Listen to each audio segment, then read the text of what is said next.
इस पर बन जाए भगवान। जय हिंद बच्चों, welcome back to Tripathi education new video. और आज के इस वीडियो में हमारा जो पहला टॉपिक रहेगा वो रहेगा इलेक्ट्रिक चार्ज। तो आइए जानते हैं इलेक्ट्रिक चार्ज होता क्या है और इलेक्ट्रिक चार्ज के बारे में कितनी प्रॉपर्टीज हैं या उनसे कैसे क्वेश्चन आ सकते हैं, उन सब के बारे में।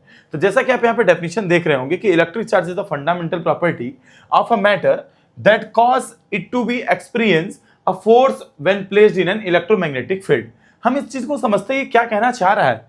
ये कहना चाह रहा है कि इलेक्ट्रिक चार्ज किसी भी ऑब्जेक्ट की, किसी भी मैटर की वो प्रॉपर्टी होती है जिसके वजह से जब किसी सब्सटेंस को हम या मैटर को हम इलेक्ट्रिक मैग्नेटिक फील्ड में रखते हैं, इलेक्ट्रोमैग्नेटिक फील्ड में, तो वो एक तरीके का फोर्स एक्सपीरियंस करता है। फिर से समझते हैं इसको अपनी भाषा में, ध्यान से समझिए। कह रहे हैं कि किसी भी कोई भी मैटर है, समझो, ध्यान से समझो इस चीज को, समझिए कोई भी एक मैटर है, ठीक है। इस मैटर में बहुत सारे पार्टिकल्स होते होंगे, बिल्कुल सर। इन्हीं सब पार्टिकल में से हर एक पार्टिकल के अंदर एक ऐसा चार्ज होगा, एक ऐसा पार्टिकल होगा जिसके पास एक ऐसी प्रॉपर्टी होगी कि अगर हम इसको किसी दूसरे चार्ज के पास लेकर आए या किसी एक मैग्नेट के पास लेकर आए तो ये एक तरीके का फोर्स एक्सपीरियंस करेगा। फोर्स एक्सपीरियंस मतलब, या फोर्स कैसा हो सकता है भाई, हमें कोई लोग फोर्स अगर लगाएंगे तो कैसा फोर्स लगा सकते हैं सर? फोर्स दो तरीके के लग सकते हैं सर। एक हो सकता है अट्रैक्टिव और एक हो सकता है सर रिपल्सिव, ठीक है। तो इसी बेसिस पे चार्ज को भी दो तरीके से बांटा गया कि भाई चार्ज या तो पॉजिटिव होगा और या तो चार्ज निगेटिव होगा, ठीक है। पॉजिटिव चार्ज और निगेटिव चार्ज, ध्यान से समझो। चार्ज को हम लोग इलेक्ट्रॉन की भाषा में समझते हैं। केमिस्ट्री में हम लोगों ने मैटर पढ़ा है, एटम्स पढ़े हैं, तो एटम के अंदर हमने पढ़ा था इलेक्ट्रॉन। तो कोई भी सब्सटेंस, अगर कोई भी मटेरियल, मान लो हम एक मटेरियल लेते हैं ए, ठीक है, ए है, ए के पास 10 प्रोटॉन और 10 इलेक्ट्रॉन थे, ठीक है। और यहां पर बी है जिसके पास 8 प्रोटॉन और 8 इलेक्ट्रॉन थे, बिल्कुल सही बात सर। अब हमने क्या किया, गलती से एक इलेक्ट्रॉन को यहां से ट्रांसफर करके इसके ऊपर भेज दिया, ठीक। तो यहां पर दो चीजें हुई, इसमें से एक इलेक्ट्रॉन कम हुआ, मतलब ये हो गया 9 इलेक्ट्रॉन, और इसके पास एक इलेक्ट्रॉन बढ़ गया, मतलब अब ये हो गया, बढ़ के कितना हो गया बेटा, 9 इलेक्ट्रॉन। दोनों में 9 इलेक्ट्रॉन है, लेकिन एक अब हो गया है पॉजिटिव चार्ज और एक हो गया है negative charge. Positive charge negative charge का कॉन्सेप्ट वहां से होता है कि जब कोई भी मैटर या कोई भी सब्सटेंस अपने अंदर से इलेक्ट्रॉन का ट्रांसफर करे या फिर इलेक्ट्रॉन को रिसीव करे तो वो चार्ज हो जाता है, ठीक है। अब ये चार्ज हमारे दो तरीके के थे सर, पॉजिटिव चार्ज और निगेटिव चार्ज। जब जिस भी न्यूट्रल सब्सटेंस से इलेक्ट्रॉन अगर निकलेगा तो वो पॉजिटिव चार्ज होगा और जो इलेक्ट्रॉन को एक्सेप्ट करेगा वो निगेटिव होगा। मतलब अब बेटा ए के ऊपर पॉजिटिव चार्ज है और बी के ऊपर निगेटिव चार्ज है, ठीक है। तो हमने कहा सर दो तरीके के चार्ज होते हैं, एक पॉजिटिव होता है और एक निगेटिव होता है, बिल्कुल। अब मान लो कोई पॉजिटिव चार्ज यहां पर रखा पड़ा है, ठीक है। हम क्या करेंगे सर, एक पॉजिटिव को भी इसके पास ला सकते हैं और एक निगेटिव को भी इसके पास ला सकते हैं, क्योंकि भाई इस चार्ज को हम किसी दूसरे चार्ज के अफेक्टिव लाना चाहते थे, तो भाई यहां पर भी रख रहे हैं। तो या तो सर पॉजिटिव को पॉजिटिव के पास लाएंगे या तो माइनस को प्लस के पास लेके जाएंगे। तो बेटा ध्यान से समझो, अगर पॉजिटिव पॉजिटिव के साथ आएंगे तो ये चार्ज हो जाएंगे लाइक चार्जेस, लाइक मतलब सेम, और अगर निगेटिव पॉजिटिव के पास है या प्लस निगेटिव के पास है तो ये हो जाएगा अनलाइक चार्ज। तो बेटा जब लाइक चार्ज आते हैं तो एक दूसरे को रिपेल करेंगे। क्यों बेटा? क्योंकि देखिए ये भी चार्ज को देने वाला है, ये भी चार्ज को देने वाला है, तो दोनों लोग एक दूसरे की जरूरत को पूरा नहीं कर सकते। जब दोनों लोग ही गिव वाले कंडीशंस पे रहेंगे तो वो एक दूसरे को रिपेल करेंगे। लेकिन यहां पर क्या है, एक गिव है एंड एक टेक है, मतलब एक देना चाहता है और एक लेना चाहता है चार्ज को, ठीक है। तो ये वाले क्या करेंगे बेटा, अट्रैक्ट करेंगे, ठीक है। ये तो चीज होगी। उसके बाद बेटा चार्ज की कुछ प्रॉपर्टीज होती हैं, चार्जेस की कुछ प्रॉपर्टीज होती हैं। प्रॉपर्टीज कह सकते हो आप, कहीं कहीं इसी को कैरेक्टरिस्टिक्स भी कहा जाता है, ठीक है। क्या कहा जाता है? Characteristics of charge. ये कैरेक्टरिस्टिक्स ऑफ चार्ज क्या होते हैं? तो कहेंगे सर कैरेक्टरिस्टिक्स ऑफ चार्ज में तीन तरीके के चार्जेस के कैरेक्टरिस्टिक्स होते हैं। पहला होता है बेटा, कोई भी चार्ज जो होगा वो कंजर्वेटिव नेचर का होता है। कैसा बेटा? कंजर्वेटिव। दूसरा, कोई भी चार्ज एडिटिव नेचर का होता है, कोई भी चार्ज क्वांटिटेटिव नेचर का होता है, ठीक है, हम बेटा इन तीनों चीजों को पढ़ेंगे कि कंजर्वेटिव नेचर ऑफ चार्ज क्या होता है, एडिटिव नेचर ऑफ चार्ज क्या होता है, और क्वांटिटेटिव नेचर ऑफ चार्ज क्या होता है। ठीक है, तो जैसा आप देख रहे हैं, सबसे पहला हमारा जो टॉपिक रहेगा वो रहेगा हमारा कंजर्वेटिव नेचर ऑफ चार्ज।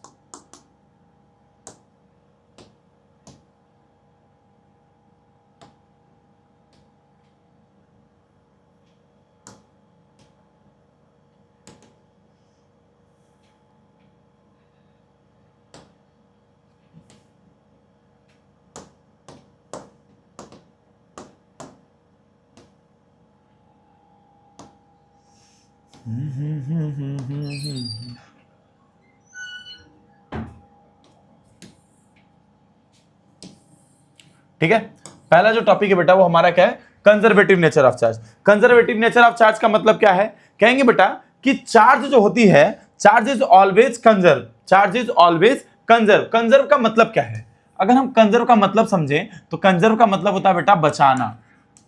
बचाना मतलब समझ रहे हो, मतलब कोई भी चीज है वो इनिशियल में जितना थी फाइनल में भी उतनी ही रहे। मतलब समझो, ध्यान से समझो, अभी हमने एक एग्जांपल लिया था कि ए के पास पहले 0 चार्ज थे, बी के पास भी अभी 0 चार्ज थे। ठीक है, लेकिन कुछ ऐसा हुआ कि ए के पास प्लस हो गए और बी के पास माइनस हो गए। ध्यान से समझो, इस सिस्टम का इनिशियल चार्ज कितना था, 0, और फाइनल चार्ज भी कैसा है बेटा, 0। क्यों, क्योंकि सर जितना प्लस है उतना माइनस है, तो नेट चार्ज ऑफ सिस्टम हमेशा क्या होता है बेटा, कांस्टेंट। अगर इसके ऊपर नेट चार्ज +1 रहता, +2 रहता, तो वो नेट चार्ज हमेशा ही उतना ही रहता। ठीक है, ध्यान से समझे।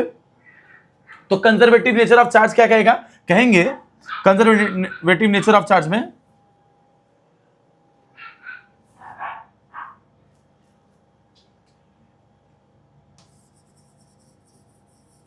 चार्ज कैन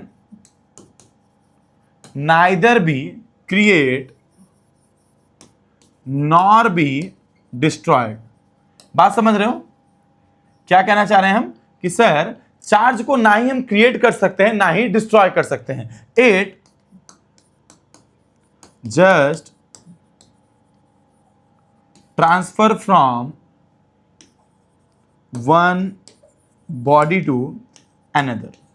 मतलब समझे, चार्ज को ना ही हम क्रिएट कर सकते हैं ना ही डिस्ट्रॉय कर सकते हैं, इसको जस्ट हम लोग एक बॉडी से दूसरे बॉडी में क्या कर सकते हैं बेटा, ट्रांसफर। ठीक है, तो इसी प्रॉपर्टी को हम लोग क्या कहते हैं बेटा, कंजर्वेटिव नेचर ऑफ चार्ज। ध्यान से समझना, ये कंजर्वेटिव अगर कहीं पर भी लगा है, कहीं पर भी अगर कंजर्वेटिव वर्ड लगा है, तो उसका मतलब ही यही होता है कि ना हम उसको क्रिएट कर सकते हैं ना ही डिस्ट्रॉय कर सकते हैं, केवल इस चीज को ट्रांसफर कर सकते हैं। जैसे अगर आपसे पूछ दिया जाए कंजर्वेटिव नेचर ऑफ मास क्या होता है, तो वो भी वही होगा कि mass is neither be created nor be destroyed, it just transfer from one body to the another body. ठीक है, चलता है इसे। अगला जो है, जो दूसरा है, वो हमारा कहता है additive nature of charge. Additive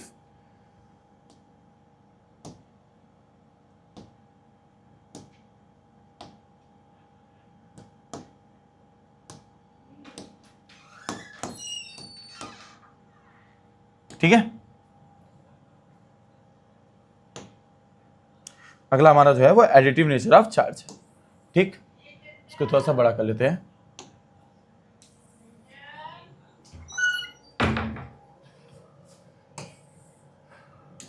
ठीक है, ये एडिटिव नेचर ऑफ चार्ज क्या कहता है सर, ध्यान से समझो, एकदम बहुत ही सिंपल वे में समझते हैं ना। एडिटिव नेचर ऑफ चार्ज क्या कहता है, कहते हैं मान लो कोई एक सिस्टम है, यहां पे हमने कोई सिस्टम ले लिया। ठीक है, इस सिस्टम के पास चार्ज थे Q1, Q2, Q3, Q4 and Q5, ऐसे ढेर सारे चार्ज थे। ठीक है, और यहां तक हम मान लेते हैं कि यहां पे Qn चार्ज भी है। ठीक, तो एडिटिव नेचर ऑफ चार्ज क्या कहता है कि भाई किसी भी सिस्टम का जो नेट चार्ज होता है, ध्यान से समझो, क्या कहेगा कि net charge of system is always equal to the sum of individual charges present in it. मतलब समझे, कह रहे हैं कि भाई इसका नेट चार्ज बेटा Q है, तो इसके अंदर जितने भी चार्जेस थे उन सबका जो सम होगा उस Q के क्या होगा बराबर, मतलब Q1 Q2 Q3 plus dot dot dot में प्लस में Qn, ये जो नेट चार्ज होगा बेटा वो इन सब के सम के क्या होगा बराबर। ठीक है, ध्यान से समझो, ना हमारे पास पहले वाले से न्यूमेरिकल आने हैं ना दूसरे से न्यूमेरिकल आने हैं, लेकिन अभी जो अगला टॉपिक है तीसरा, यानी उसको हम लोग नाम देते हैं बेटा क्वांटिटेटिव नेचर। क्या नाम देते हैं? क्वांटिटेटिव। ठीक है,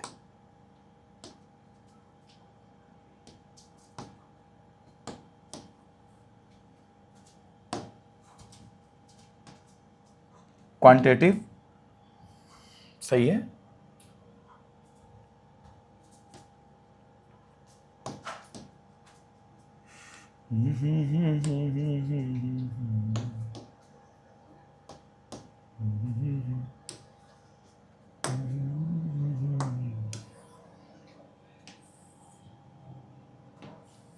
ठीक है, ये जो हमारा क्वांटिटेटिव नेचर ऑफ चार्ज है। ठीक है, चलिए देखते हैं क्वांटिटेटिव नेचर ऑफ चार्ज क्या कहता है। ये कहता है बेटा कि charge is always integral multiple of electron. Charge is always integral multiple of electron. मतलब ध्यान से समझो, इंटीग्रल मल्टीपल का मतलब क्या है। देखो क्वांटिटेटिव नेचर क्या कहता है कि चार्ज कभी भी जब भी ट्रेवल करता है तो हमेशा वो क्वांटा फॉर्म में ट्रेवल करता है। Quanta in the sense bundle के फॉर्म में ट्रेवल करता है, पैकेट के फॉर्म में ट्रेवल करता है। अच्छा, अगर मान लो आप कभी एक चिप्स ही खरीद लेते हो, ठीक है, चिप्स खरीदेते हो या कुरकुरे खरीदेते हो, कुछ भी खरीदेते हो, ठीक है, तो उसमें प्रेजेंट के जितने भी इंटीग्रेट हैं, मतलब उसमें जितने भी दाने हैं वो सब क्या आधे अधूरे कैसे भी हो, लेकिन उनको काउंट कितना करते हैं हम, मतलब पूरा पूरा काउंट करते हैं ना, छोटा हो बड़ा हो कैसा भी हो, उसको आधा नहीं काम करेंगे, कहेंगे छोटा है बड़ा है बट वो पूरा एक नंबर है। तो वही चार्ज भी कहता है कि भाई कम ज्यादा होगा चलेगा, लेकिन जो किसी भी सिस्टम का जो चार्ज होता है वो हमेशा इंटीग्रल मल्टीपल होता है इलेक्ट्रॉन का। ये प्लस माइनस एन ई बताता है बेटा, प्लस माइनस एन, एन मतलब समझ रहे हो नंबर ऑफ इलेक्ट्रॉन, जो कि एक तरीके का क्या है बेटा इंटीजर है, वो पॉजिटिव भी हो सकता है और निगेटिव भी हो सकता है। बहुत बार बच्चों से सवाल ये आता है कि सर अगर चार्ज निगेटिव है, ध्यान से समझना, अगर चार्ज निगेटिव है तो एन हमारा बेटा पॉजिटिव होगा, ठीक, और अगर चार्ज पॉजिटिव है बेटा तो एन हमारा निगेटिव होगा। मतलब बात समझ रहे हो कि भाई अगर एन को निगेटिव ले लिए, मतलब वो निकल रहा है उसमें से, तो चार्ज कैसा आएगा बेटा पॉजिटिव, और अगर एन पॉजिटिव है कोई ले रहा है उससे तो कैसा आएगा निगेटिव आएगा। ठीक है, यहां से न्यूमेरिकल आ सकते हैं, न्यूमेरिकल इन द सेंस जैसे यहां से अगर आपसे पूछ दे कि एन बराबर में क्या हो जाएगा तो कहेंगे सर क्यू बाई ई। एक क्वेश्चन लगाते हैं इस पे, ठीक है, कैसे क्वेश्चन आ सकते हैं। जैसे पहला क्वेश्चन यही है कि find the number of electron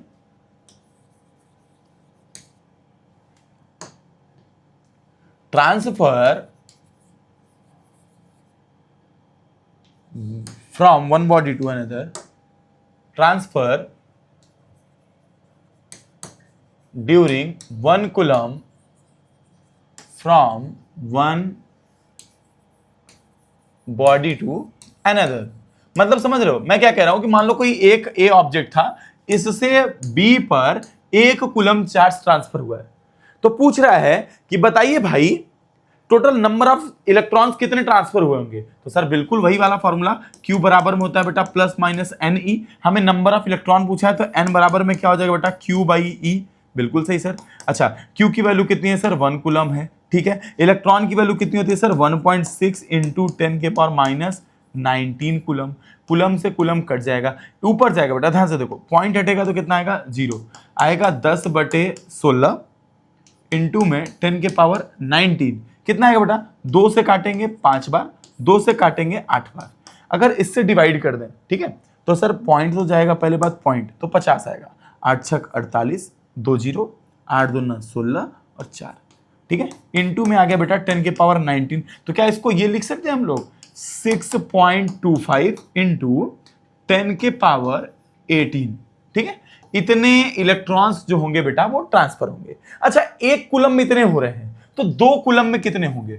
2 coulomb में सर इसका दुगना, मतलब कितना हो जाएगा बेटा 1250, 12.5 इंटू 10 के पावर 18। अगर आपसे पूछे कि 10 कूलम में कितना होगा, बिल्कुल सर 10 कूलम में क्या हो जाएगा सर 62.5 इंटू 10 के पावर 18। अगर आपसे पूछता कि 1 किलो में कितना ट्रांसफर होगा, मतलब 1 माइक्रो कूलम अगर ट्रांसफर हो रहा है, ध्यान से समझो, अगर बोल रहा है कि 1 माइक्रो कूलम ट्रांसफर हो रहा है, मतलब समझ रहे हो कि 1 इंटू 10 के पावर -6 कूलम, तो बस 10 के पावर -6 से मल्टीप्लाई कर देंगे, कितना आ जाएगा सर 6.25 इंटू -6 से बेटा तो 10 के पावर 12 इलेक्ट्रॉन्स हो जाएंगे। बात समझ गए? तो ये न्यूमेरिकल आ सकता है, 1 नंबर में पूछा जा सकता है। तो आई थिंक आपको वीडियो समझ में आया होगा। अगर वीडियो समझ में आया तो please like share and subscribe. आपको इसके नोट्स इस फॉर्म में भी और हैंड रिटन फॉर्म में भी, दोनों ही फॉर्म में आपको आपके डिस्क्रिप्शन में मिल जाएंगे। तो प्लीज जल्दी से हमारे चैनल को, व्हाट्सएप चैनल को भी ज्वाइन कर लीजिएगा, वहां पर भी सारे अपडेट्स आते रहते हैं। तो थैंक यू फॉर वॉचिंग, मिलते हैं नेक्स्ट वीडियो में, तब तक के लिए जय हिंद।